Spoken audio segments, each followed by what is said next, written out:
CPT के आज इस लेक्चर में सभी विद्यार्थियों का स्वागत है। आज कुछ हम बात करेंगे आपसे जुर्गन हबरमास के बारे में। जुर्गन हबरमास एक राजनीतिक सिद्धांत के क्षेत्र में, आधुनिक राजनीतिक चिंतन के क्षेत्र में एक बहुत ही महत्वपूर्ण विचारक है। वो एक ऐसा विचारक है जिसने अनेक विषयों से संबंधित बहुत गूढ़ मुद्दों पर, गूढ़ समस्याओं पर विचार विमर्श किया है।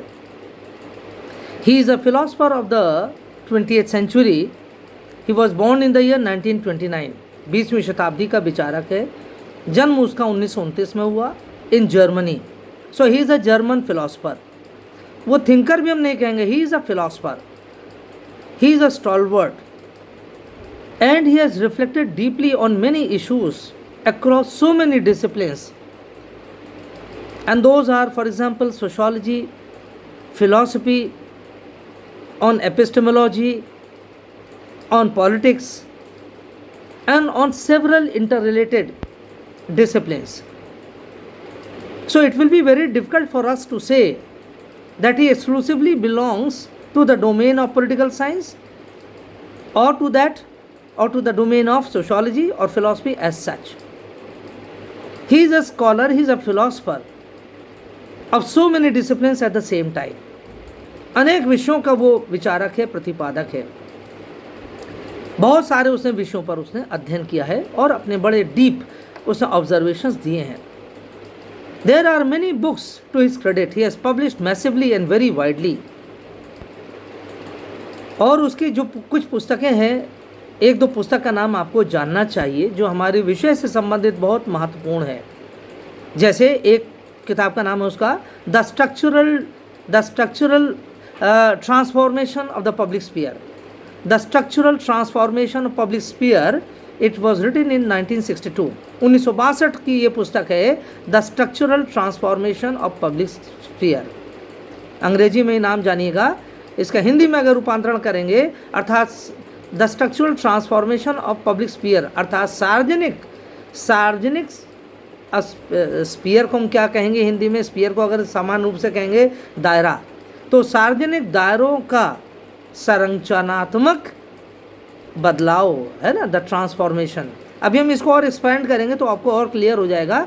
अर्थात इस पुस्तक में उसने ये बताने का प्रयास किया कि किस तरह से जो सार्वजनिक दायरा होता है, जो पब्लिक स्पेस होती है, किस तरह से समय के साथ उसमें परिवर्तन हुआ है, वो आगे बढ़ा है या पीछे चला गया है, ये उसका विषय है। तो ये 1962 की ये पुस्तक थी, महत्वपूर्ण पुस्तक थी। एक और उसकी पुस्तक बहुत इंपॉर्टेंट है, the legitimation crisis. The legitimation crisis, this book came in the year 1973। 1973 में उसकी ये पुस्तक आई थी और उसने इस पुस्तक में कैपिटलिज्म के बारे में विशेष रूप से कहा है। जो कंटेम्प्रेरी कैपिटलिज्म है, अर्थात समकालीन पूंजीवाद, उसका स्वरूप क्या है और उसका प्रभाव आज के समाजों पर क्या है, ये उसने लिखा है अपनी पुस्तक द लेजिटिमेशन क्राइसिस।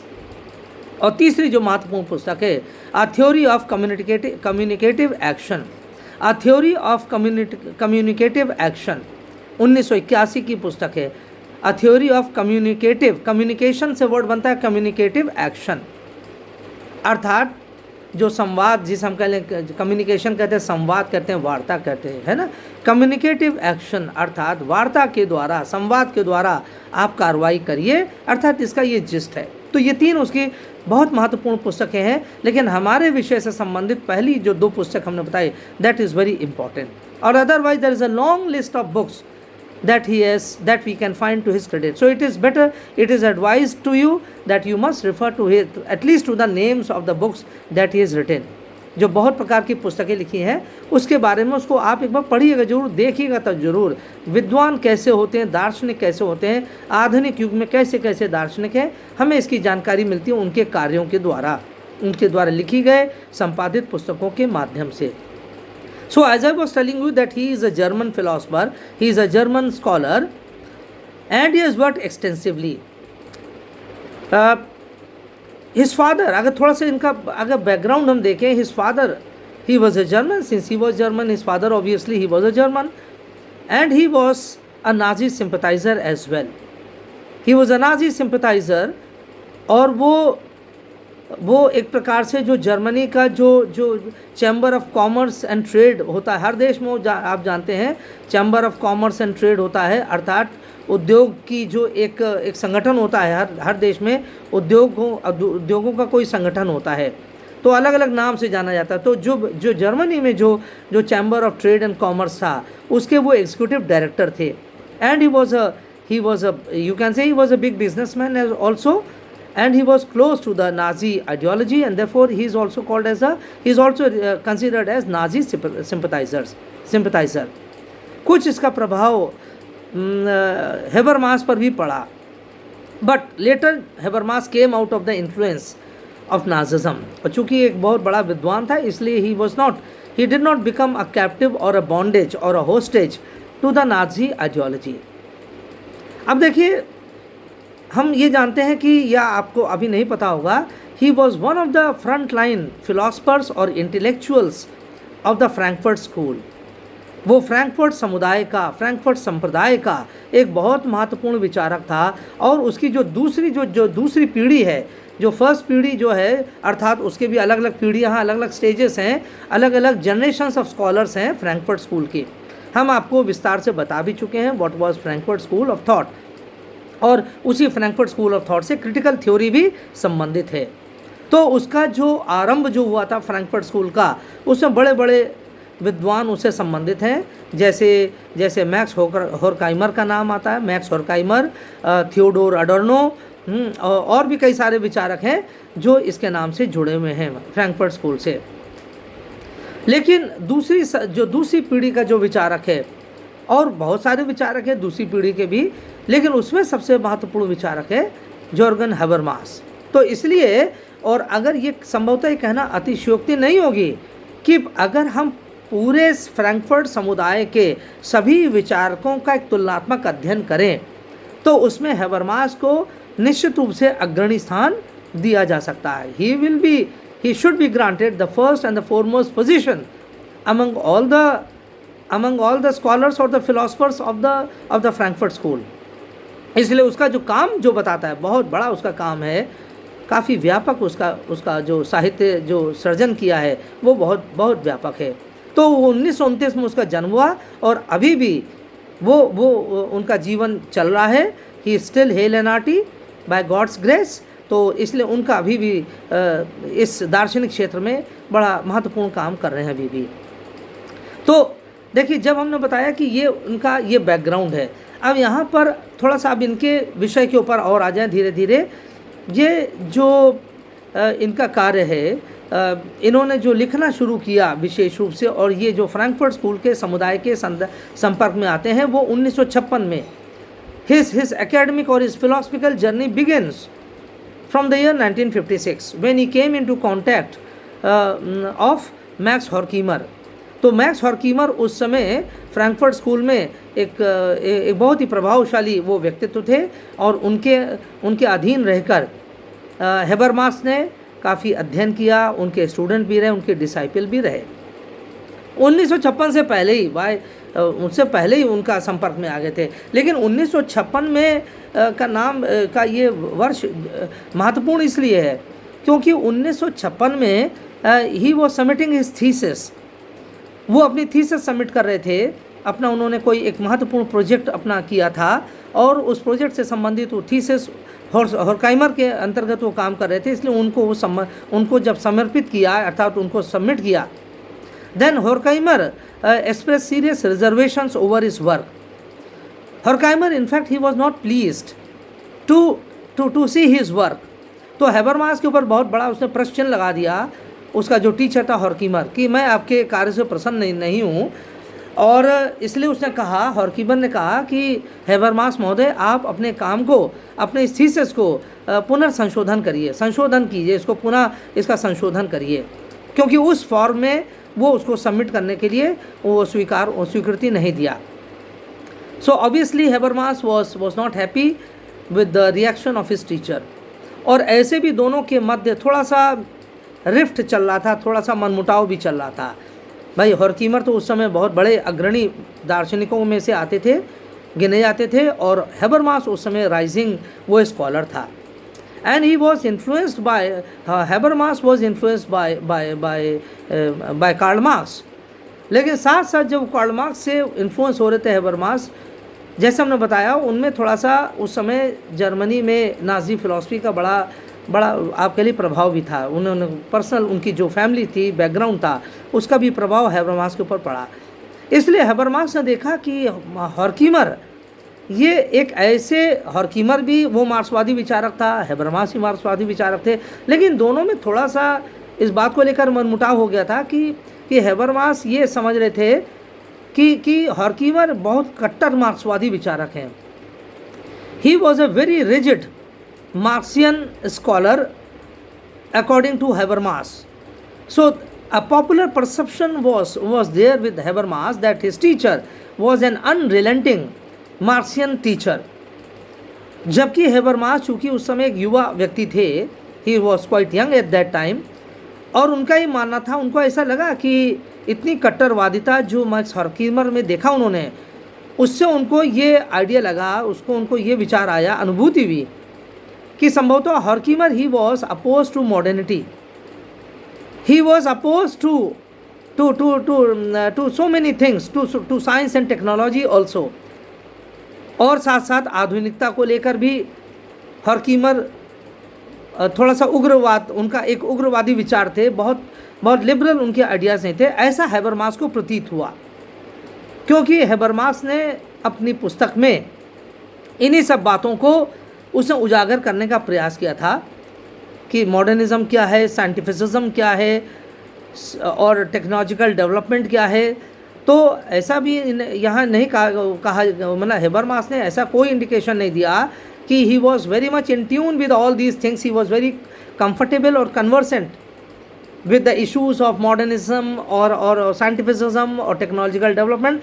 लेकिन हाँ, he was you can say a bit liberal scholar among the Marxist scholars. तो मार्क्सवादियों के मध्य वो थोड़ा सा एक उदारवादी चिंतक के रूप में उनकी छवि बनी हुई थी, और उनकी जो तमाम जो पुस्तकें हैं, जो उन्होंने रचनाएं किया है, उसमें इस बात के सफिशेंट इंडिकेशन भी दिखते हैं कि वो कैपिटलिज्म को किस दृष्टि से देखते हैं, और कैपिटलिज्म को संभवतः उतनी शत्रुतापूर्ण दृष्टि से नहीं देखते हैं जितना ट्रेडिशनल मार्क्सिस्ट स्कॉलर्स देखते थे। और इसलिए थोड़ा सा उनके जो डिफरेंसेस उत्पन्न हुए इस बात को लेकर, तो that culminated into you can say separation between Horkheimer and Habermas. तो 1956 में जब इन्होंने अपनी थीसिस सबमिट किया था हैबरमास ने, तब उसको मनमुटाव को लेकर वो वहाँ से फिर उन्होंने अपना काम हटा लिया और वो चले गए एक जर्मनी में एक और यूनिवर्सिटी थी, मार्बर्ग MARBURG मार्बर्ग एक स्थान है वहाँ पर, वहाँ की एक मशहूर उस समय की यूनिवर्सिटी थी।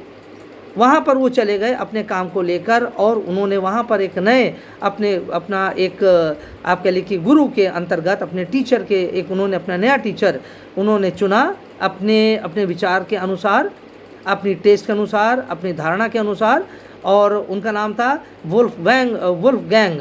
तो जो वुल्फगैंग एबेनड्रॉथ, उनका जो पूरा नाम था वुल्फगैंग एबेनड्रॉथ। तो वुल्फगैंग एबेनड्रॉथ उनके टीचर बने, नए टीचर बने, और उनके अंतर्गत उन्होंने रहकर काम किया, और 1962 में जाकर उन्होंने फिर अपनी थीसिस सबमिट कर दिया 1962 में। और ये जो 1962 में जो थीसिस थी उसका नाम था the structural transformation of public sphere, a critical an inquiry into a category of bourgeois development, an inquiry into a category of bourgeois development, है ना। तो ये उनकी पुस्तक का पूरा नाम था, लेकिन थीसिस का पूरा नाम था, लेकिन शॉर्ट में और इजी टू रिमेंबर के आधार पर सरलता से उसको याद किया जा सके, और तो इसलिए उसका नाम जाना जाता है the structural transformation of public sphere. तो ये जो थोड़ा सा अनबन हुई हैबरमास और हॉर्खीमर को लेकर, ये फिर ये अनबन फिर हैबरमास को दूसरी जगह ले गई, मार्बर्ग विश्वविद्यालय में ले गई, और वहाँ पर उन्होंने अपना काम जारी रखा। और वुल्फगैंग एबेनड्रॉथ, वुल्फगैंग का स्पेलिंग क्या है, WOLF Wolfgang GANG, Wolfgang एबेनड्रॉथ, ABENDROTH, ABENDROTH, एबेनड्रॉथ। तो वुल्फगैंग एबेनड्रॉथ के अधीन रहकर, उनके संरक्षण में रहकर उन्होंने ये काम किया और इस काम को अंततः 1962 में सबमिट कर दिया। And he dedicated his work to Wolfgang Abendroth. ये बहुत बड़ी बात है कि अर्थात जो श्रेय संभवतः हॉर्कीमर को जाता, डेडिकेट उनको करते, लेकिन उन्होंने अब ये काम अपने नए गुरु, अपने टीचर को, वुल्फगैंग साहब को उन्होंने समर्पित कर दिया। और इसकी थीसिस क्या है, इसका जिस्ट क्या है, वो थोड़ी देर बाद हम बताते हैं, थोड़ी सी और बातें कर लें। अब देखिए, इसके बाद जब इन्होंने ये अपना वर्क सबमिट किया हेबरमास ने, तो उस काम को बहुत ज़्यादा प्रसिद्धि प्राप्त हुई। जैसे रूसो ने जब अपना सोशल कॉन्ट्रैक्ट नाम के ग्रंथ को पब्लिश किया 1762 में, he earned lot of name and fame, and then he was lionized by the elite circle, by the elite society of that time of France। तो जिस तरह से रूसो को अपनी पुस्तक के प्रकाशन पर इतना नेम और फेम मिला, यश और प्रसिद्धि प्राप्त, उसी प्रकार से 1962 में हेबरमास को अत्यधिक शोहरत प्राप्त हुई। And he was offered the chair of extraordinary professor at the Marburg University। extraordinary professor कि उनको चेयर ऑफर करी गई। चेयर होता क्या है, एक बहुत बड़ा ऑनर होता है। It is a post, you can से it is a post of professor, है ना। लेकिन उस पोस्ट का नाम क्या था, एक्स्ट्रा ऑर्डिनरी प्रोफेसर। हमारे यहाँ भी है, यूजीसी ने इस प्रकार की चेयर्स का निर्माण किया हुआ है, जैसे आप कह लें professor of eminence, professor of excellence, है ना। तो सुपर टाइम प्रोफेसर्स, ये नए नए जो शब्द हैं, जिसको यूजीसी ने भी हमारे यहाँ इसको बनाया है। ऐसी योजनाएं या ऐसे स्कीम्स बनाए हैं जहाँ पर जो ऐसे प्रोफेसर से जिनका बहुत बड़ा काम है, उनको ऑनर करने के लिए। तो इसलिए उस समय तक चूँकि हेबरमास को कहीं टीचिंग असाइनमेंट नहीं मिला था, इसलिए उसको एक्स्ट्रा ऑर्डिनरी प्रोफेसर की ये उपाधि दी गई। इसका तात्पर्य professor without chair, extraordinary professor ये था। इसका वास्तव में इसका ट्रांसलेशन क्या है, प्रोफेसर विदाउट चेयर, है ना। तो अर्थात उस समय कोई ऐसी चेयर नहीं खाली थी। चेयर का मतलब है कोई ऐसी पीठ नहीं थी, कोई ऐसा आपके लिए कोई प्रोफेसर का पद नहीं खाली था वहाँ पर विश्वविद्यालय में। इसलिए उसको जो उस समय उनकी योग्यता को, उनकी विद्वता को स्वीकार करते हुए, मान्यता देते हुए विश्वविद्यालय ने उनको एक्स्ट्राऑर्डिनरी प्रोफेसर की संज्ञा दिया, that is professor without chair. वहाँ पर उन्होंने कुछ वर्षों तक रहकर काम किया और उसके बाद उनको फिर एक अवसर मिला वापस फ्रैंकफर्ट स्कूल वापस आने के लिए, और वहाँ पर फिर वो वापस आए, फ्रैंकफर्ट स्कूल आए। जो हॉर्काइमर चेयर थी अब तक, जिस पर उनके जो पहले के जो गुरु थे, अब वो चेयर खाली हो चुकी थी, हॉर्कीमर रिटायर हो चुके थे। इसलिए he came to that post and he was appointed to that chair, that is Horkheimer chair of professor. तो उस चेयर पर उन्होंने रहकर उन्होंने फिर काम किया। वो वहाँ पर लगभग 1956 से लेकर 1960 तक वहाँ पर वो बने रहे। उसके बाद उनको एक अवसर मिला, he was appointed as director of the Max Planck Institute for Science and Technical Development। Max Planck Institute for the study of science and technical development।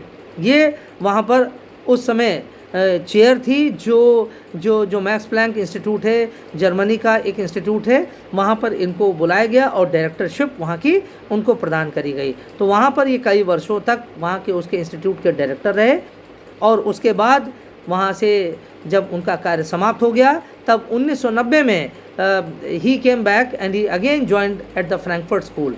1990 से पहले ही आ गए थे वहाँ से, और then he joined again back to his Frankfurt school as a director of the Frankfurt school of social research. और 1993 में 1993 में ultimately he retired from that institute of social research, Frankfurt university. Frankfurt university का नाम है गेथ university. हमने आपको बताया था GOETHE गेथ यूनिवर्सिटी। तो उस गेथ यूनिवर्सिटी में ये वहाँ पर इंस्टीट्यूट फॉर सोशल रिसर्च है, ये फ्रैंकफर्ट में है। तो वहीं पर ये चेयर थी और वहीं पर ये अभी तक 1993 में उस इंस्टीट्यूट फॉर सोशल रिसर्च के डायरेक्टर थे और उस पद से रिटायर हुए 1993 में। ये इनका थोड़ा सा ब्रीफ बैकग्राउंड है। तो एक बहुत ही विद्वान ये एक विचारक हैं और कई विषयों पर इन्होंने अपने विचार व्यक्त किए हैं। अच्छा, अब देखिए, जब ये जुर्गेन हबरमास जब लिखते हैं, इन्होंने 2-3 इश्यूज़ पर ख़ास तौर से अपना विचार व्यक्त किया है। एक तो उन्होंने कहा है कि जैसे वो एक प्रकार के ऐसे विचारक हैं जो प्राचीन परंपराओं में जिनकी आस्था है और साथ साथ कुछ आधुनिक विचारधाराओं में या दर्शन में भी उनकी आस्था है। प्राचीन जो परंपराएं थी, प्राचीन जो सभ्यता थी, संस्कृति, जैसे वो यूनान की संस्कृति और सभ्यता से बहुत प्रभावित थे और यूनानी सभ्यता को लेकर तो हन्ना अरेंट का भी बहुत ज़्यादा हन्ना अरेंट के ऊपर भी बहुत प्रभाव पड़ा। कई विचारकों पर, लियो स्ट्रॉस पर प्रभाव पड़ा। जो एंशिएंट जो ग्रीक जो आइडियोलॉजी थी या ग्रीक जो सोसाइटी थी या सिविलाइजेशन थी, there was lot of impact of Greek society and intellectualism all scholars of the modern times, whether it was Hannah Arendt, whether it was Leo Strauss, or for that matter Jürgen Habermas, and a whole range of so many other philosophers of the modern times. तो ये प्राचीन विचारधारा को, प्राचीन आपके लिए सभ्यता को, संस्कृति को महत्व देते हैं। ग्रीस की संस्कृति को काफ़ी महत्व देते हैं। और दूसरी बात, जो इनका आधुनिक विचारधाराओं में जो इनका आस्था है, that is Marxism. He is deeply influenced by the Marxist ideology, but he is at the same time he is not so rigid a Marxist philosopher as was his teacher Horkheimer, or as were other scholars, Marxist scholars of his time. But it cannot be denied that he had a profound impact of Marxism on him. तो ये मार्क्सवाद के ऊपर भी बहुत प्रभाव था, लेकिन साथ ही साथ ही वो, जैसे हमने शुरू में कहा था, he had faith in scientific development as well. He was not against scientificism और टेक्नोलॉजिकल डेवलपमेंट पर से, लेकिन हाँ, उसमें भी थोड़ा सा वो उन्होंने बात बताया कि इसकी एक लिमिट होनी चाहिए और क्या क्या उसके प्रभाव पड़ रहे, दुष्प्रभाव पड़ रहे, इसको लेकर वो चिंतित भी थे। तो जब वो बात करते हैं, कहते हैं कि 20वीं शताब्दी में जो एक नॉर्मेटिव क्रिटिकल थियोरी थी, चूँकि ही वॉज, हमने आपको बताया, वो फ्रैंकफर्ट स्कूल के वो विचारक हैं और फ्रैंकफर्ट स्कूल के विचारक होने के नाते वो एक आलोचनात्मक विचारधारा का वो आप कह लिए कि वो में उनका विश्वास है। He had faith in the critical theory, and that critical theory was a part and parcel of the Frankfurt school.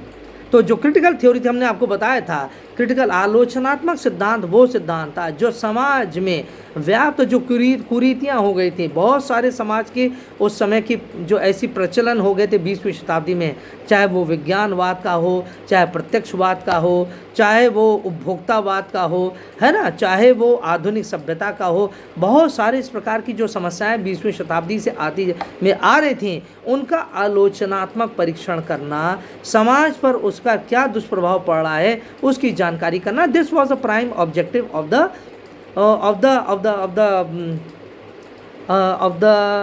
Critical school of thought, है ना। तो इसलिए when he is reflecting on the numerous problems of the 20th century, he said that the beginning of the 20th century presented numerous kinds of problems. So he picks up what was the state of affairs with regard to the Marxist ideology and what was happening with the liberal ideology. So coming to the Marxist ideology, of which he was one of the supporters, he said that perhaps, going by the trends of the 20th century societies, particularly of his own country, Germany, he said that perhaps the Marxian ideology has not been accepted, or it has been diluted by the practitioners of the 20th century, by the early 20th century in his country. उसके देश में, अपने देश में जो देख रहा था 20वीं शताब्दी के आरंभ में, तो उसने कहा कि संभवतः जो मार्क्सवादी विचारधारा थी वो अपना जो उसका एक ट्रैक था, जो इसका एक ट्रैजेक्टरी जो थी, उसका ट्रैक था, उसका जो रास्ता था, संभवतः वो उससे भटक गया था। उसका ये मानना था कि जो एक प्रोलिटेरियन रेवोल्यूशन की जो बात कही गई थी मार्क्स के द्वारा, वो तो कहीं दिख ही नहीं रहा था। Marks had spoken very much about a kind of revolution that would be initiated by the working classes or by the toiling masses. And Marx has said that there will be contradictions, that there are contradictions, there will be contradictions, and those contradictions will never come to an end unless that kind of society prevails. और क्या था, अर्थात आर्थिक मुद्दों के आधार पर, आर्थिक विषमता के आधार पर, मीन्स ऑफ ओनरशिप और प्रोडक्शन के आधार पर समाज जब तक डिवाइडेड रहेगा तब तक इस प्रकार की समस्याएं बनी रहेंगी, और जब तक समस्याएं बनी रहेंगी तब तक श्रमिक वर्ग भी बहुत उद्वेलित होगा, आंदोलित होगा, आक्रोशित रहेगा। लेकिन हेबरमास ने कहा कि 20वीं शताब्दी में जो जर्मनी में और विश्व के समुन्नत देशों में, in the advance countries of the western society, in the advanced Western countries, this kind of proletarian revolution was not to be seen. And he says that perhaps there was some waywardness in the communitarian, in the Marxist movement, because the worker class, the working class was not to be seen, it was not seen to be, very much organized. वो बहुत ज़्यादा संगठित नहीं दिख रहा था. He was of the view that perhaps the working classes, their consciousness had come to an end, or it had got blurred, maybe because of the comforts of the scientific development that they had seen in those advanced countries. तो उसने कहा कि neither there was any word about revolution, nor there was any word about the proletarian movement, nor there was any kind of resentment to be seen in the working classes or in the toiling masses of the Western societies, and particularly in his own country. वहाँ तो कहता दूसरे प्रकार की और चीज़ें दिख रही थी, साम्यवाद तो दिख ही नहीं था, मार्क्सवाद तो दिख ही नहीं रहा था. So he said that there was some very glaring defects that could be observed in those societies, in the advanced societies of the 20th century. और इसीलिए उसने कहा कि some serious introspection was required, कि कुछ गूढ़ आप कह लीजिए कि डिस्कशन या विचार विमर्श, गूढ़ मंथन की आवश्यकता थी. क्यों ऐसा हो रहा है, इस चीज़ की जानकारी करना उस समय के लिए बहुत अनिवार्य हो गई थी, और इसी बात को उसने उठाया हेबरमास ने. दूसरी बात वो कहता है कि जहाँ तक पूंजीवादी देशों को हम देखते हैं, when we look at the capitalist society, again we find that the capitalist society is not the same as it was. It was not following on its known trajectory, the trajectory that was you can say prophesied, or that was underlined by Marx. Marks ने जिस पूंजीवादी व्यवस्था की व्याख्या किया था, और जिस पूंजीवादी व्यवस्था की जो वो आगे के समाज में, आगे के आने वाले समय में भविष्यवाणी करता है, कहता उस रास्ते से तो पूंजीवादी भटक गया था. Just as the Marxist ideology or the communist movement or the proletarian movement had lost its way, similarly he said that perhaps the capitalist structure or the capitalist ideology too had lost its way midway. और कहता है क्यों? कहता है इसलिए क्योंकि जो capitalism वास्तव में, हेबरमास कहता है कैपिटलिज्म पूंजीवाद तो वास्तव में वो विचारधारा है जो राज्य से थोड़ा सा विमुख होकर चलता है, जिसकी जो आपके लिए पाथ है, जिसकी जो ट्रेजेक्ट्री है, वो विशुद्ध रूप से प्रॉफिट पर आधारित है, विशुद्ध रूप से इनिशिएटिव पर, एंटरप्राइज पर आधारित है, विशुद्ध रूप से कॉरपोरेटिज्म पर आधारित है, जो राज्य को बहुत ज़्यादा अधिकार नहीं देना चाहता है. Capitalism is something like that, which looks at the state with an eye of skepticism, with an eye of cynicism. इसलिए उसको लगा हेबरमास को कि 20वीं शताब्दी में जिस प्रकार का पूंजीवादी राज्य जर्मनी में या अन्य देशों में पनप रहा था, उसको लगा कि संभवतः पूंजीवादी राज्य भी अपना रास्ता भटक गया, क्योंकि उसने कहा कि अब आज का पूंजीवादी जो ढांचा है या राज्य है, वो पूंजीवाद के साथ साथ, पूंजीवाद को आगे के बढ़ाने के साथ साथ वो राज्य में अधिक से अधिक हस्तक्षेप करता जा रहा है। जो वेलफेयर स्टेट नाम की जो आइडियोलॉजी जो बना दी है आधुनिक राज्य ने, दैट शोज कि that capitalism has now is now trying to capture the power of the state, and that power is going to be used increasingly in the intervention with the affairs of the state। कि आज का पूंजीवाद इतना सशक्त हो गया है कि अब वो विशुद्ध पूंजीवाद तक नहीं रह गया है, अर्थात ईस्ट इंडिया कंपनी जैसे आई थी केवल वो व्यापार के लिए फिर नहीं रह गई। जैसे से उसकी शक्ति बढ़ती गई वैसे वैसे वो राजनीतिक कार्यों को भी उसने करना शुरू कर दिया। उसने फिर टैक्स कलेक्शन का भी काम करना शुरू किया, उसने लॉ एंड ऑर्डर का भी काम करना शुरू कर दिया, वो वहाँ का जो स्थानीय जो प्रशासन था उसमें भी हस्तक्षेप करना शुरू कर दिया। ईस्ट इंडिया कंपनी जो सन 1608 में जो सर जॉन रो सबसे पहली बार आया, जहाँ मुग़ल बादशाह जहांगीर के दरबार में 1608 में सबसे पहले ईस्ट इंडिया कंपनी का जो नुमाइंदा आया, रिप्रेजेंटेटिव आया, सर जॉन रो, वो एक ट्रेडर की तरह से आया था, एक व्यापारी की तरह से आया था। लेकिन 1608 में जब वो आया, उसको जो चार्टर मिल गया था, अधिकार मिल गया मुग़ल बादशाह जहांगीर से कि हाँ ठीक है आप आइए अपना काम धंधा करिए, लेकिन हमको टैक्स भी देते रहिएगा और ज़्यादा खुराफात ना करिएगा। वो बेसिक कंडीशंस को लगा दिया। लेकिन धीरे धीरे वो ईस्ट इंडिया कंपनी का काम उसने इतना फैला दिया, इतना शक्तिशाली हो गया कि वो बाद में उसने क्या नहीं किया और इतना ज़्यादा किया कि 1858 में उसको अपना इतना विशाल साम्राज्य, जो पूंजीवाद का जो इतना विशाल साम्राज्य ईस्ट इंडिया कंपनी ने बना लिया था, वो फिर अंततः क्राउन को यानी ब्रिटिश क्राउन को सौंपना पड़ा 1858 में। तो इसलिए उसने कहा कि हेबरमास ने कहा कि जो पूंजीवादी व्यवस्था है वो इतनी ज़्यादा शक्तिशाली हो गई थी कि अब वो केवल पूंजीवाद यानी केवल व्यापारवाद से, ट्रेड कॉमर्स से उसका केवल वास्ता नहीं रह गया था, अब वो राज्य के कार्यों में भी हस्तक्षेप करने लगा था। अगर आपको याद हो, आपने पढ़ा हो, तो जो लेज़े फेयर की जो फिलॉसफी थी, जो एडम स्मिथ ने कहा था, मर्केंटाइलिज्म की जो फिलॉसफी थी, उस फिलॉसफी में तो एडम स्मिथ ने यही कहा था कि maximum individual freedom and minimum state intervention, अर्थात maximum individual freedom, minimum state action और मिनिमम स्टेट इंटरवेंशन। अधिक से अधिक व्यक्तियों की स्वतंत्रता होनी चाहिए। व्यक्तियों से तात्पर्य एंटरप्राइज की, बिजनेस की, व्यापारियों की स्वतंत्रता होना चाहिए और कम से कम राज्य का हस्तक्षेप होना चाहिए।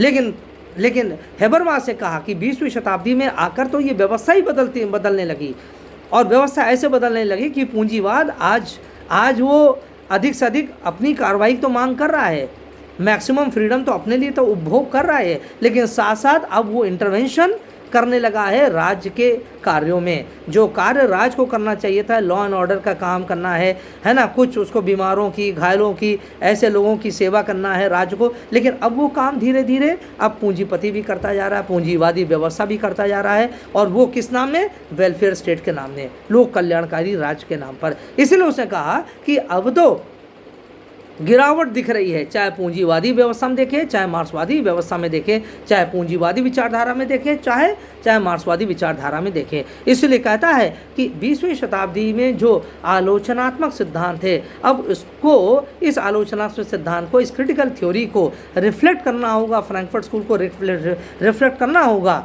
कि हम क्यों गलत दिशा में चले जा रहे हैं। अगर पूंजीवादी व्यवस्था आज के समय में राज्य के काम में हस्तक्षेप करने लगी है, इनफैक्ट राज्य को अपनी पकड़ में जकड़ लिया है उसने, तो ऐसा क्यों हो रहा है? कहता है इसके हमें कारणों की खोज करना पड़ेगा। तो जब वो ये बात कहता तो यहाँ पर फिर हेबरमास ये भी कहता है कि देखिए जो पूंजीवादी राज्य ऐसा क्यों कर रहा है। कहता है कि जो साइंस और टेक्नोलॉजी का जो डेवलपमेंट हो रहा है, साइंस जिस टेक्नोलॉजी को आगे बढ़ा रही है, विज्ञान जिस प्रौद्योगिकी को आगे बढ़ा रही है और जिस गति से बढ़ा रही है, कहती वो गति अप्रत्याशित है।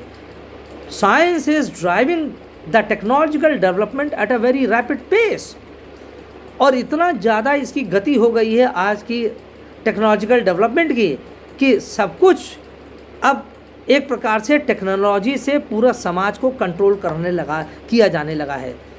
कैपिटलिज्म जो है, एडवांस कंट्री का जो कैपिटलिज्म है, वो कैपिटलिज्म, एडवांस कंट्री का कैपिटलिज्म डिपेंडेंट है टेक्नोलॉजिकल डेवलपमेंट पर। आप जानते हैं कि भाई जितना सब आविष्कार हुआ है, चाहे रेडियो का, चाहे ट्रांजिस्टर का, चाहे गन पाउडर का, चाहे चाहे टाइपराइटर का, चाहे रेल का, रेलवेज़ का, चाहे पोस्ट एंड टेलीग्राफ्स का, है ना, चाहे किसी चीज़ का भी डेवलपमेंट हुआ, that was all a scientific, it was all a technological development driven by the science. तो उसने कहा कि अच्छी बात है, हेबरमास ने इसको अपोज नहीं किया है, उसने कहा बिल्कुल अच्छी बात है।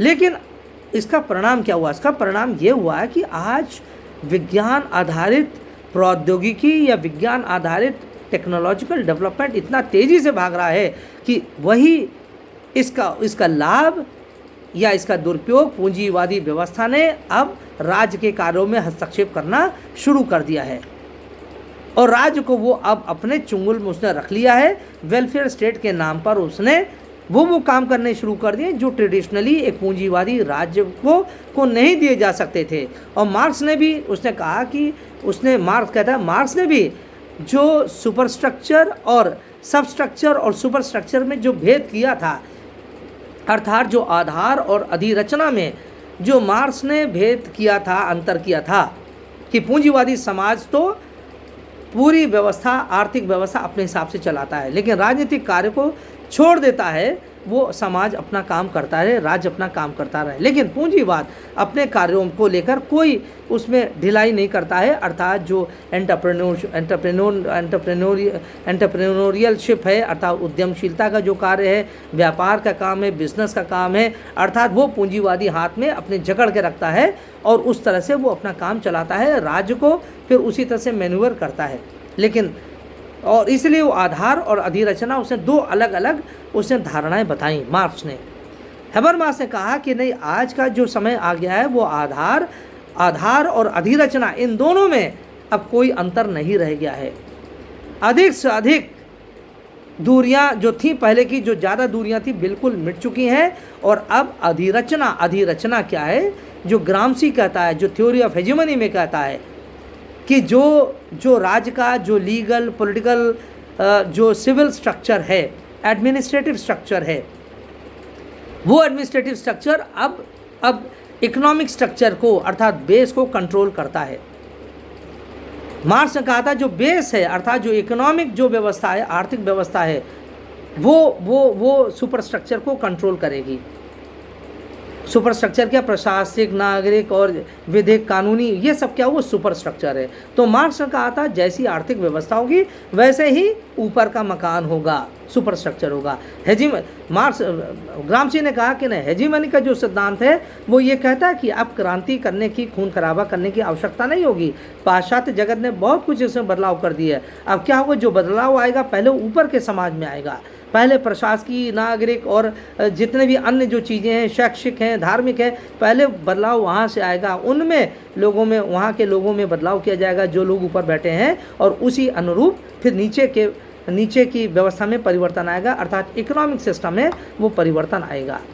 अब देखिए, ग्रामसी ने कहा था, मार्क्स की थ्योरी को उलट दिया, लेकिन यहाँ पर हेबरमास ने आकर कहा कि अब तो और भी स्थिति विकट हो गई है, और विकट ये हो गई कि अब तो सुपर स्ट्रक्चर और सब स्ट्रक्चर में कोई अंतर ही नहीं रह गया, आधार और अधिरचना में अंतर नहीं रह गया। और उसका मूल कारण क्या है? मूल कारण यही है कि पूंजीवाद आज इतना सशक्त हो गया है। और कैसे सशक्त हुआ है? ये जो विज्ञान आधारित जो कॉरपोरेटिज्म है, विज्ञान आधारित जो टेक्नोलॉजी है, वो इतना मजबूत हो गई है कि आज का जो पूंजीवादी राज्य वो सब कुछ कंट्रोल करने लगा है। उसने कहा एक नई प्रकार की क्राइसिस हमारे सामने उत्पन्न होती जा रही है। इसलिए आज का जो कहता है, जो फ्रैंकफर्ट स्कूल है, जो फ्रैंकफर्ट समुदाय है, जो आलोचनात्मक सिद्धांत को अपना बेस बना के चलता है, अपने अध्ययन का विचार केंद्र बना के चलता है, उसके लिए बहुत ज़रूरी है कि हमें देखना होगा कि इसका दुष्प्रभाव क्या पड़ रहा है, इस बढ़ते हुए टेक्नोलॉजिकल डेवलपमेंट का दुष्प्रभाव क्या पड़ रहा है, कितने सीमा तक होना चाहिए,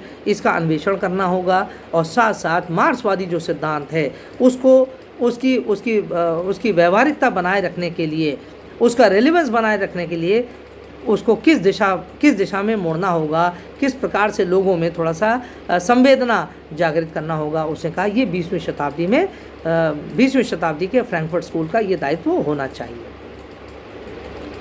अब देखिए, इसके बाद जब ये वो बात बताता है, फिर वो बात कहता है कि ये जो 20वीं शताब्दी में अब जो कंसेप्ट ऑफ डेमोक्रेसी है, कहता है जो डेमोक्रेसी है आधुनिक समाज में 20वीं शताब्दी में जो लोकतंत्र का विचार है, कहता लोकतंत्र के विचार पर भी कुठाराघात हुआ है।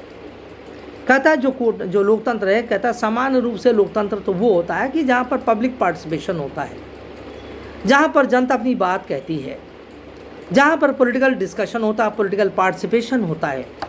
लेकिन कहता है 20वीं शताब्दी में अगर हम देखें, गंभीरता से देखें, तो ये सब अब कुछ नहीं हो रहा है।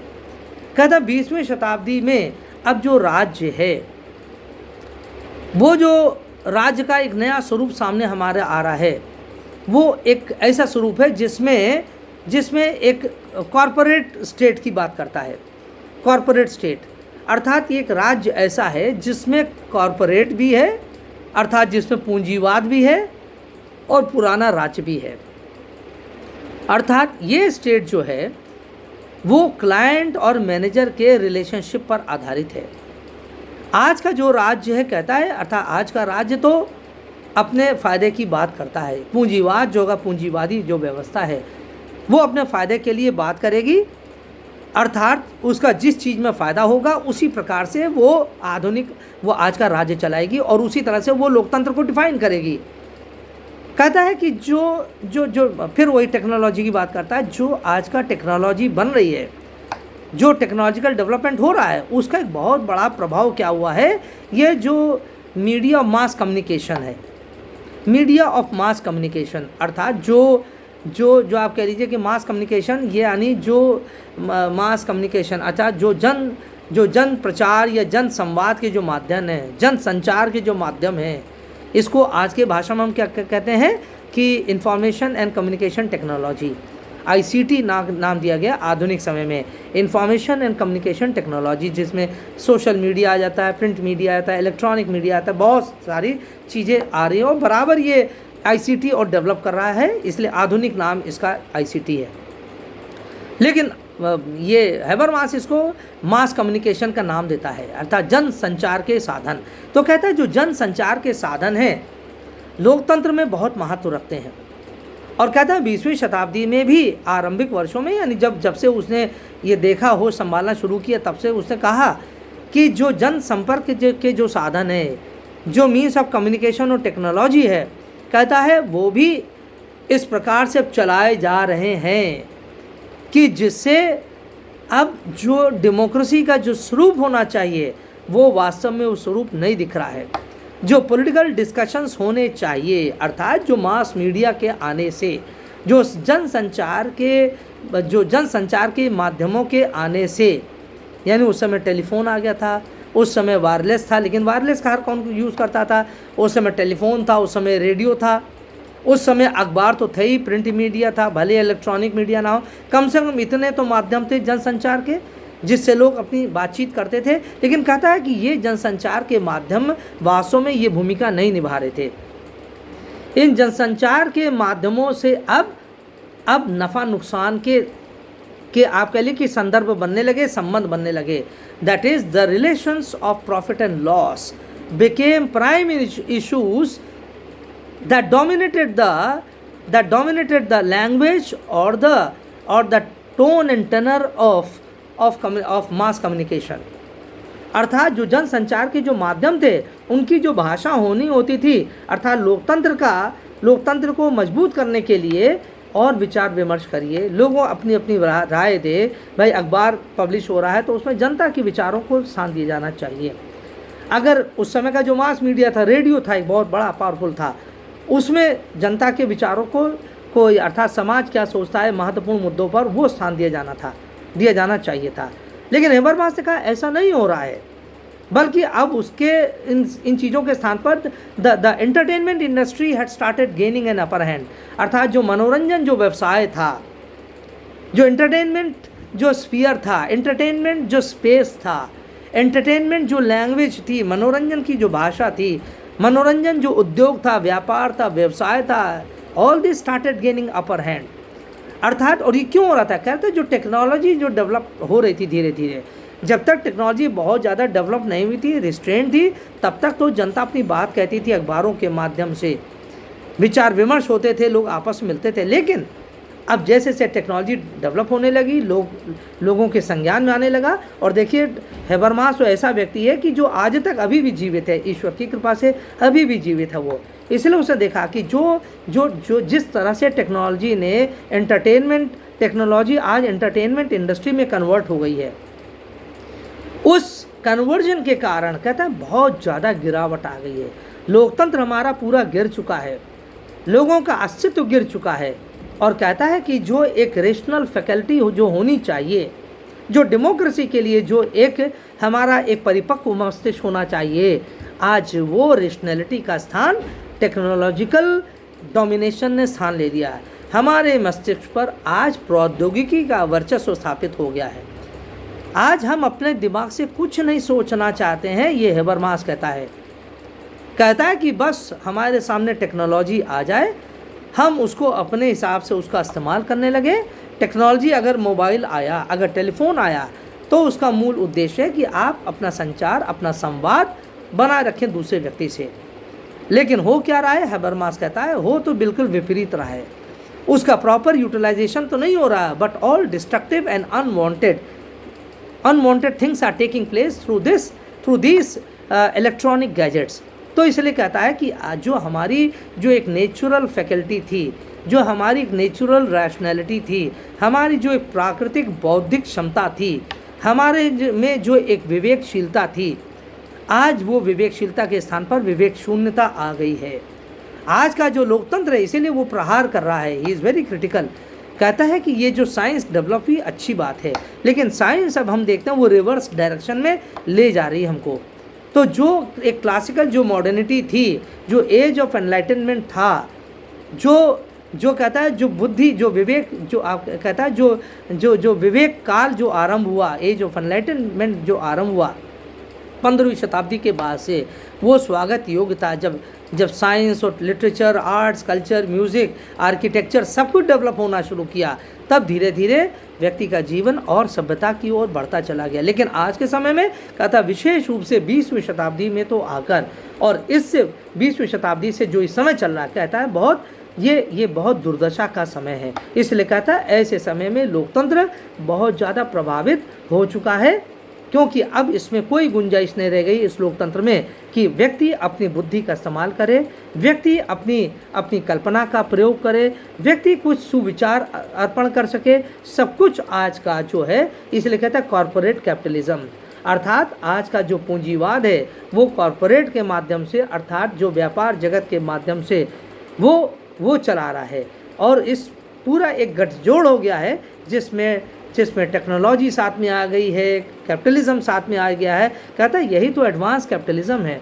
धीरे धीरे ये एडवांस कैपिटलिज्म में अब ये कन्वर्ट हो गया है कि सारा कैपिटलिज्म अब थ्रू टेक्नोलॉजी भी चलने लगा है। अब आपको कुछ विशेष काम करने की ज़रूरत नहीं है, अब बस टेक्नोलॉजी पर कैप्चर हो, कंट्रोल हो, आप बहुत सारी कुछ चीज़ चला सकते हैं। लेकिन एडवांस कैपिटलिज्म के बारे में जब वो बात करता है तो कहता है केवल यहीं तक बात नहीं, कहता है जो एडवांस कैपिटलिज्म है, अर्थात जो आज का पूंजीवाद है, जो समकालीन पूंजीवाद है, जहाँ पर टेक्नोलॉजी ने इसको एक नया स्वरूप दे दिया, कैपिटलिज्म को एक नया स्वरूप दे दिया है कि यहाँ पर आप घर बैठे ही आप दुनिया भर में व्यापार कर सकते हैं, दुनिया भर में आप चीज़ें प्रभावित कर सकते हैं। You can affect the developments taking place with in your country and across your country in the world as well. But he says that this technological development driven corporate capitalism or the advanced capitalism has its own shortcomings. इस प्रकार का जो आप कह लीजिए कि जो advance capitalism है, और in other words he also terms it has contemporary capitalism, अर्थात समकालीन जो पूंजीवाद है, कंटेम्प्रेरी कैपिटलिज्म, इसके भी अपने कुछ समस्याएं हैं। कहता है ऐसा नहीं है कि it is all a boon and all that. कहता है कि ये जो कंटेम्प्रेरी कैपिटलिज्म है, इसके वजह से ही जो क्राइसिस आ रही है, the modern crisis, the crisis in the state, it is erupting because of this only, because today capitalism has taken on the task of controlling everything. जैसा अभी हमने बताया, टुडेज कैपिटलिज्म और कंटेम्प्रेरी कैपिटलिज्म जो समकालीन पूंजीवाद है, it is very much concern with controlling the state. आज का जो पूंजीवाद है वो राज्य को भी नियंत्रण करना चाहता है, पहले तो राज्य से अलग होकर रहना चाहता था। अगर आपको याद हो, when I was telling you about Robert Nozick, about Alfred Hayek, about Milton Friedman, इन सब ने बहुत ही कैटेगरिकली इस बात को स्पष्ट कर दिया था कि भाई ठीक है, राज्य का दायरा अलग है और बाजार का दायरा अलग है। राज्य अपना कार्य करेगा और पूंजीवाद अपना काम करेगा, और पूंजीवाद के क्षेत्र में राज्य को हस्तक्षेप नहीं करना चाहिए। भाई ये सब इनको अगर देखा जाए, रॉबर्ट नॉजिक को तो नोबेल प्राइज़ ही मिला इकोनॉमिक्स के लिए, मिल्टन फ्राइडमैन को भी मिला, नोबेल प्राइज़ मिला, and they were all libertarian scholars who always championed for the sanctity of the markets, for the exclusive domain of the market, who never aspired, who never championed, who never allowed the state to interfere in the market, और the vice versa। और साथ साथ जब उन्होंने राज्य को कोई हस्तक्षेप देने की, जब कहा राज्य का कोई अधिकार नहीं बनता कि मार्केट में, बाजार में हस्तक्षेप करे राज्य, उसी तरह से बाजार को भी राज्य से दूर रहना चाहिए। State is not a good omen for the market. राज्य मार्केट के लिए, बाजार के लिए कोई बहुत अच्छा सूचक नहीं है, बहुत शुभ नहीं है। उसने बार बार वार्निंग दिया। लेकिन ये तो देखिए वो विचारधारा वो एक प्रकार की थी, वो भी तो कैपिटलिज्म वाली विचारधारा थी। लेकिन जिस बात को अब हेमरमास कह रहा है आज के समय में, अर्थात 80 के दशक के बाद देखिए रॉबर्ट नॉजिक, एल्फ्रेड हेयक और मिल्टन फ्राइडमैन ने जो अपनी विचारधारा दिया था कैपिटलिज्म के बारे में, मार्केट के बारे में, स्टेट के बारे में, वो आप कह लीजिए कि 70 के दशक तक, 80 के दशक तक वो बात वो करते हैं, उसके बाद वो सीन से चले जाते हैं। लेकिन जो हेबरमास जो बात कर रहा है वो तो 80 के बाद और आज तक की बात कर रहा है, एंड ही स्टिल लिविंग। तो जो हेबरमास कहता है जो कंटेम्प्रेरी जो कैपिटलिज्म होता है ये अपने मूल पात से, अपने मूल मार्ग से भटक चुका है, और ऐसा भटक गया है कि अब वो अपने दायरे से निकलकर, अपने क्षेत्र से निकलकर अब वो एक अनजाने क्षेत्र में आ गया है, and that domain is of the domain of the state. So today's capitalism और कंटेम्प्रेरी कैपिटलिज्म और advanced capitalism is a capitalism which is talking about controlling the state, which is talking about maneuvering the state or manipulating the state to its own ends. It is trying to discharge many of the functions which the state traditionally was performing by itself. Modern capitalism is a capitalism, or contemporary capitalism is a capitalism which now seeks to control and which now seeks to discharge those functions of the state which the state initially was discharging by itself. तो आज का जो पूंजीवाद है ये वो पूंजीवाद है जो परंपरा से जो राज्य कार्य करता था उस कार्य को भी अब आज का पूंजीवाद करना चाहता है, और कहता है कि भाई आज का राज्य तो सब कुछ चलाएगा, वो तो हवाई जहाज़ भी उड़ाएगा, आज का राज्य तो ट्रांसपोर्ट की व्यवस्था करेगा, फूड सिक्योरिटी की व्यवस्था करेगा, खाद्य सुरक्षा की व्यवस्था करेगा। मॉडर्न स्टेट, और मॉडर्न स्टेट से तात्पर्य कहता है कि जो कैपिटलिज्म है, so the capitalism is trying to control everything, केवल अपना पॉलिटिकल, जो केवल प्राइवेट दायरा ही नहीं है। आज आप कहता है कि आज देख लीजिए कि जो पूंजीवादी हैं वो सब जगह छा गए हैं, जो राज्य का जो परंपरावादी जो क्षेत्र थे उधर चले आ रहे हैं, जो जैसे वो मेडिसिन था, अर्थात मेडिकल का जो क्षेत्र था, चिकित्सा का जो क्षेत्र था, जो ट्रांसपोर्टेशन का क्षेत्र था, जैसे रेलवेज़ है, एयरक्राफ्ट है, इंडस्ट्री है हमारे देश में, लेकिन सब जगह अब कैपिटलिस्ट अब घुसते चले आ रहे हैं। अरे भाई आपको तो पता ही कि अडानी ने भी और अंबानी ने भी, दोनों ने अपना ये स्टेट में अब उनका योगदान बढ़ रहा है या हस्तक्षेप बढ़ रहा है, जैसे भी आप उसको डिफाइन करना चाहें। तो इसी बात को कहता है जो इस तरह से जो आज का जो कैपिटलिज्म है राज्य के क्षेत्र में अधिक से अधिक प्रवेश कर चुका है, और जो राज्य के द्वारा परंपरा से जो कार्य किए जाने चाहिए थे आज राज्य के वो एक्सक्लूसिव डोमेन में नहीं रह गया है। All these things are now being shared by the multinational corporations और बाय द प्राइवेट सेक्टर और बाय द कैपिटलिस्ट क्लास। और कहता है इससे बहुत बड़ी क्राइसिस उत्पन्न हो गई है। There is a huge crisis now that is looming large over the state.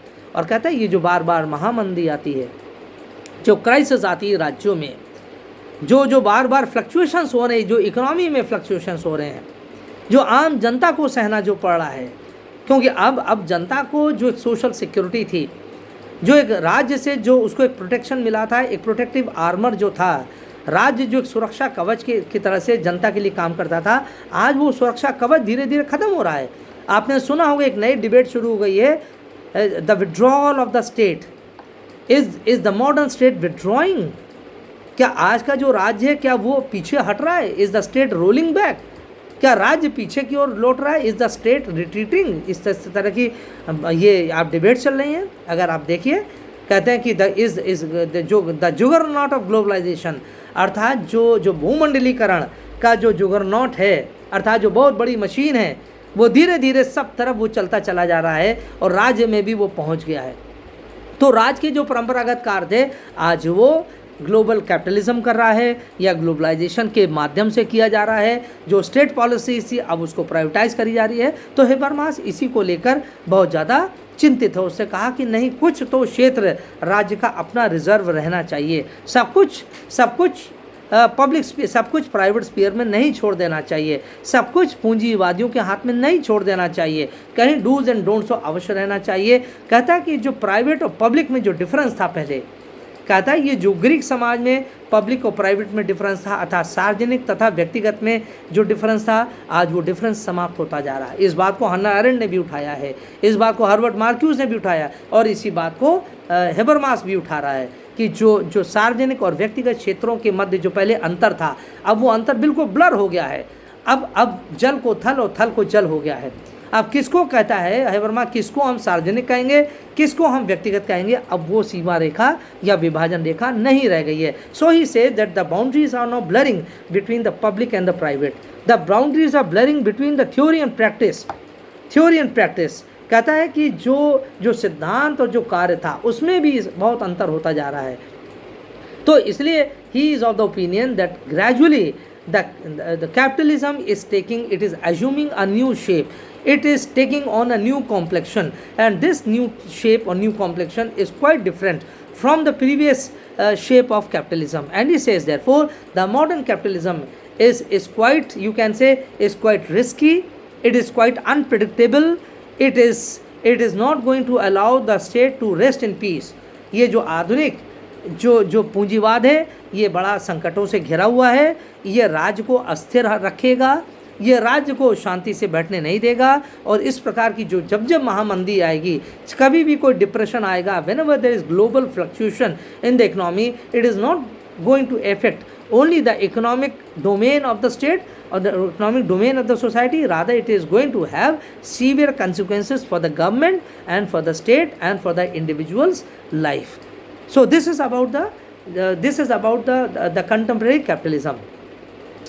अच्छा, अब एक बात और इसके बारे में डिस्कस कर लेते हैं, और वो ये बात है कि जब वो ये बात कहता है तो जो लेजिटिमेशन जो क्राइसिस है, नहीं लेजिटिमेशन क्राइसिस नहीं, यहाँ पर एक जो हम कहना चाहते थे, बात करना चाहते थे about the structural transformation of the public sphere, the structural transformation of the public sphere, जो हमने शुरू में आपसे बात कही थी। ये उसकी पीएचडी थीसिस भी थी, it's a very important work है ना। और इस पीएचडी थीसिस को उसने जब बाद में सक्सेसफुली डिफेंड किया और इसको एक किताब में कन्वर्ट कर दिया, इसको हम कहते हैं हैबिलिटेशन। हैबिलिटेशन एक जर्मनी में हैबिलिटेशन एक it is a kind of process है ना, by which the degree of professorship is granted to a scholar. So habilitation क्या होता है, इसको आपके लिए it is a kind of second research, it is a kind of second PhD work. तो Habermas का ये एक हैबिलिटेशन वर्क था, इससे पहले वो अपनी थीसिस लिख चुका था, लेकिन ये इसका जो वर्क है the structural transformation of the public sphere, an inquiry into a category of the bourgeois development, अर्थात बोर्जुआ का डेवलपमेंट कैसे हुआ है, ये पब्लिक ट्रांसफॉर्मेशन कैसे हुआ, ये इससे संदर्भ है।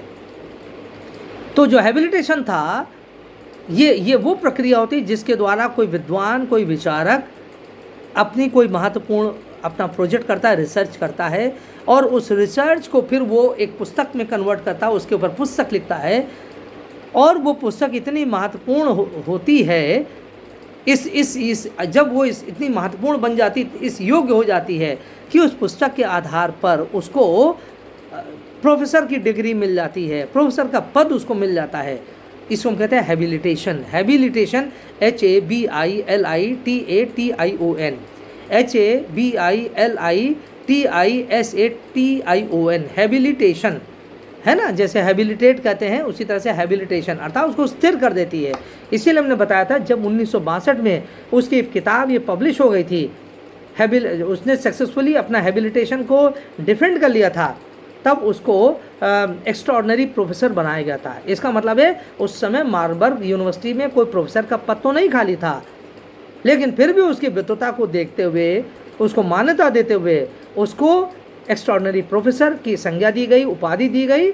आप कह लीजिए कि प्रोफेसर विदाउट चेयर, है ना, जिसे हम कहते हैं नॉन प्लेइंग कैप्टन, अर्थात टीम का कोई कैप्टन तो होता ही है, हर टीम का कोई ना कोई कैप्टन होता है, चाहे खेल का हो चाहे किसी का हो। लेकिन अगर उस खेल का टीम का कोई कैप्टन खेल ना रहा हो, तब उसे हम कहते हैं नॉन प्लेइंग कैप्टन कहते हैं। या दूसरे अर्थ में एक और इस तरह से हम कह सकते हैं, समझ सकते हैं, मिनिस्टर विदाउट पोर्टफोलियो।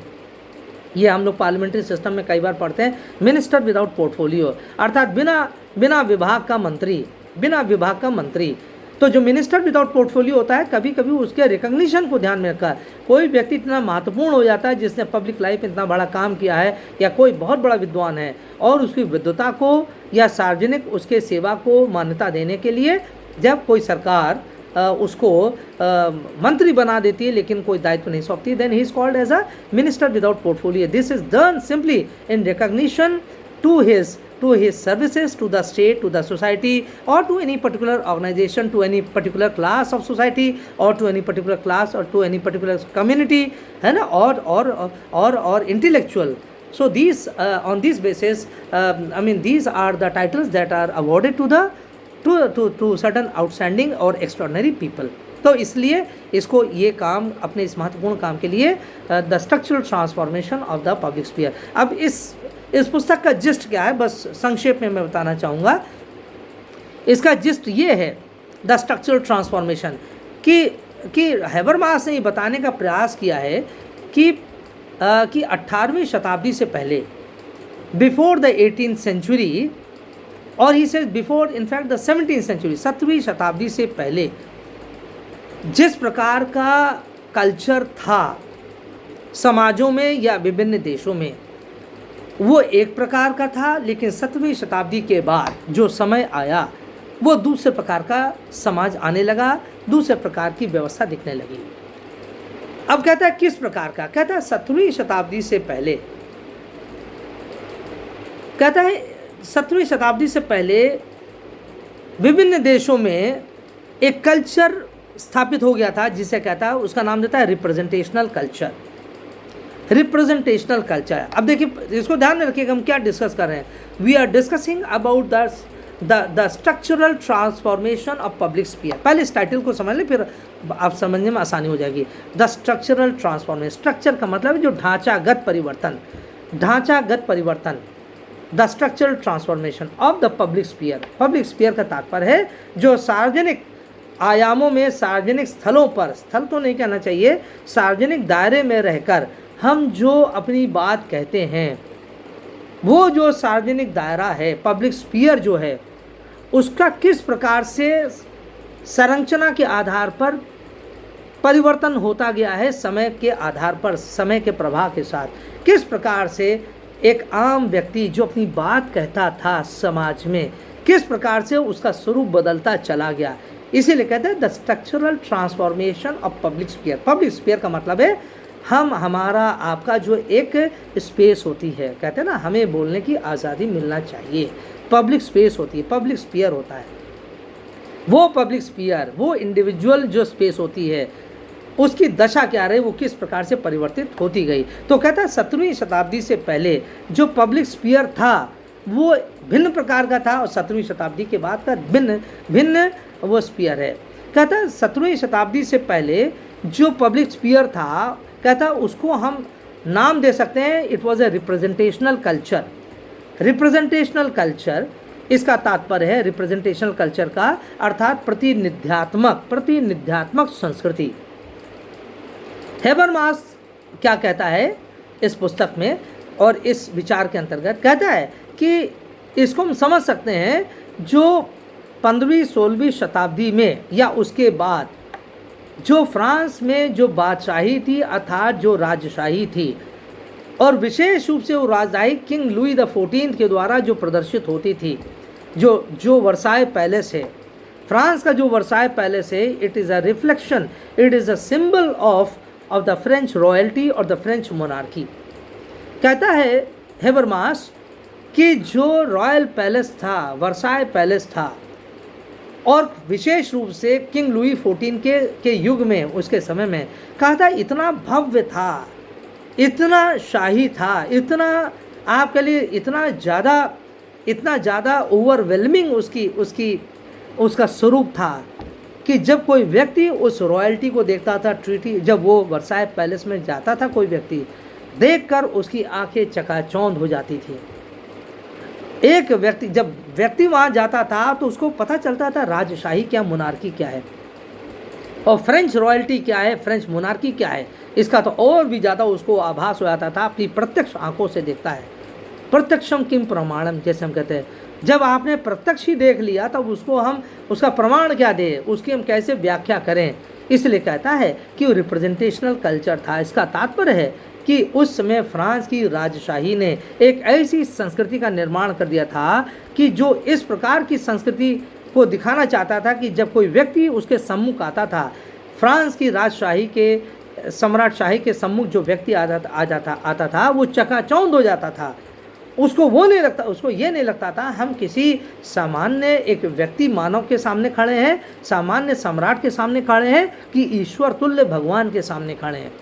तो कहता है कि बस उसको देखने मात्र से, उसकी भव्यता से ही an individual could get the idea what is state, what is monarchy, what is royalty. Royalty or monarchy is not a simple thing, it is something God ordained, it is simply divine ordained. ईश्वर द्वारा प्रदत्त यह राजशाही होती थी। So he says that at that time there was virtually nil public space. From the 15th century, with the development of the modern times and coming up to the 17th century, there was minimum public sphere available to the people, because people were getting literally getting bowled out. They were literally getting submerged by the aura that was reflected by the French royalty. जो भव्यता France की देख लेता था वहाँ शाही घराने की, उसके बाद वो बिल्कुल से उसकी जबान पे ताला पड़ जाता था। He became speechless. He used to become a person without any words except saying whatever he has seen, whatever he has experienced by his senses is simply beyond imagination, beyond description. Such was the impact of the French royalty on the individual. So he had nothing to say other than that he has seen literally the world, he has seen the heavens, he has seen the God from his own eyes. इसलिए कहा था public spear तो था ही नहीं उस समय सार्वजनिक दायरा कोई था ही नहीं, जनता कुछ बोल ही नहीं पाती थी। एक बार उस शाही व्यक्ति के, उस राजा का दर्शन कर लेने के बाद से तो उसके पास वो शब्द ही नहीं रह जाते थे कि हमने उस अंतिम ईश्वर का दर्शन कर लिया, जिसके बाद हमारे पास कुछ बोलने की, व्याख्या करने की शक्ति नहीं रह जाती। तो कहता है हेबरमास, कहता है ये क्या था, कहता है ये जो पब्लिक स्पीयर था कुछ भी नहीं था, because there was monarchy, there was feudalism. अर्थात ये जो राजतंत्रवाद था, राजशाही थी, या जो सामंतवाद था, इस कारण से व्यक्ति के पास कुछ भी नहीं रह गया था, वो कोई पब्लिक स्पेस नहीं थी। तो कहता है लेकिन 17वीं शताब्दी के बाद कहता है थोड़ा सा परिवर्तन आना हुआ। From the 17th century the change started taking place. और 17वीं शताब्दी में किस प्रकार से परिवर्तन शुरू हुआ, अर्थात कहता है चूँकि at that time from during the 17th century Britain was considered to be the most intellectual, the most liberal and the most advanced country of that time. 17वीं शताब्दी में तो ब्रिटेन अग्रणी देश था, चाहे विद्वता का प्रश्न हो, चाहे दर्शन का प्रश्न हो, चाहे वो आधुनिकता का प्रश्न हो, सब प्रकार से ब्रिटेन अग्रिम पंक्ति में था, सबसे आगे की पंक्ति में था। इसलिए उसने कहा वहाँ से फिर धीरे धीरे परिवर्तन आरंभ हो गया। जैसे जैसे डेमोक्रेसी के संदर्भ में बात आरंभ हुआ, कहता है जैसे जैसे इंडस्ट्रियल रिवोल्यूशन आना शुरू हुआ, जैसे जैसे लिबरलिज्म का काम आना शुरू हुआ, लेज़ फेयर आना शुरू हुआ, कहते हैं वैसे वैसे कुछ परिवर्तन दिखने लगा, कुछ फ्लेक्सिबिलिटी दिखने लगी। और फ्लेक्सिबिलिटी इस प्रकार से दिखने लगी कि अब जनता के सामने जैसे जैसे विज्ञान का उद्भव हुआ, जैसे हमने कहा Habermas is not against, is not critical of science, he is critical of science only when the science is going to the extremes. तो इसलिए वो कहता है कि जैसे जैसे विज्ञान का विकास हुआ, परिवर्तन दिखना आरंभ हुआ। और परिवर्तन इस प्रकार का कि अब व्यक्ति को अखबार के माध्यम से, व्यक्ति को न्यूज़ के माध्यम से, जर्नल्स के माध्यम से, रेडियो के माध्यम से, और साथ साथ जो कॉफ़ी हाउसेस का जो कल्चर हो गया था ब्रिटेन में कॉफ़ी हाउसेस का कल्चर बन गया। अर्थात वहाँ पर जैसा हम लोग क्या कॉफ़ी हाउस होता है कि कहीं मार्केट, बीच मार्केट में कहीं पर कोई दुकान होती है, लिख देता हूँ उसमें कॉफ़ी हाउस, है ना, या कॉफ़ी प्लेस, कॉफ़ी जॉइंट्स, है ना। यहाँ लखनऊ में तो कॉफ़ी हाउस एक बहुत ही फेमस जगह ही है।